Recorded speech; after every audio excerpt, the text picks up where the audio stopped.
Number 1 இந்தியாவையே அதிர வச்ச New Zealand. நம்ப முடியல. தோற்றாலும் நியூசிலாந்து கேப்டன் பிரேஸ்வெல் சொன்ன அந்த ஒரு வார்த்தை தான் இப்போ இணையத்தையே அதிர வைக்குது. கவனமா கேளுங்க. வதோதராவில் நடந்த முதல் ஒருநாள் போட்டி 301 ரன்கள் இலக்கு. இந்திய அணிக்கு இது ஈஸின்னு நினைச்சோம். ஆனா ஆட்டம் 49வது ஓவர் வரை இழுத்துட்டு போச்சு. ஒரு கட்டத்துல இந்திய அணி தோல்வியின் விளிம்புல இருந்தது. விராட் கோலி 93 ரன்கள்ல அவுட் ஆனப்போ மொத்த ஸ்டேடியமுமே அப்படியே அதிர்ச்சியில உறைஞ்சிடுச்சு. கடைசியில KL ராகுல் தன் வாணியில ஒரு சிக்ஸரை விளாசி இந்தியாவை ஜெயிக்க வச்சாரு. 4 விக்கெட் வித்தியாசத்துல த்ரில் வெற்றி.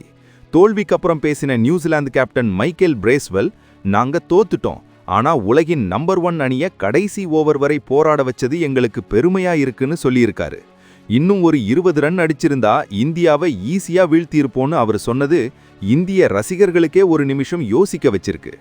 இந்த வெற்றி மூலமா இந்தியா நியூசிலாந்துக்கு எதிராக தொடர்ந்து 8 போட்டிகள்ல ஜெயிச்சு சாதனை படைச்சிருக்கு. நண்பர்களே, கோலி சதம் அடிக்காதது வருத்தமா இல்ல இந்தியா ஜெயிச்சது சந்தோஷமா? உங்க கருத்தை கமெண்ட்ல சொல்லுங்க. இந்த மாதிரி லேட்டஸ்ட் கிரிக்கெட் அப்டேட்ஸுக்கு நம்ம சேனலை சப்ஸ்கிரைப் பண்ணுங்க.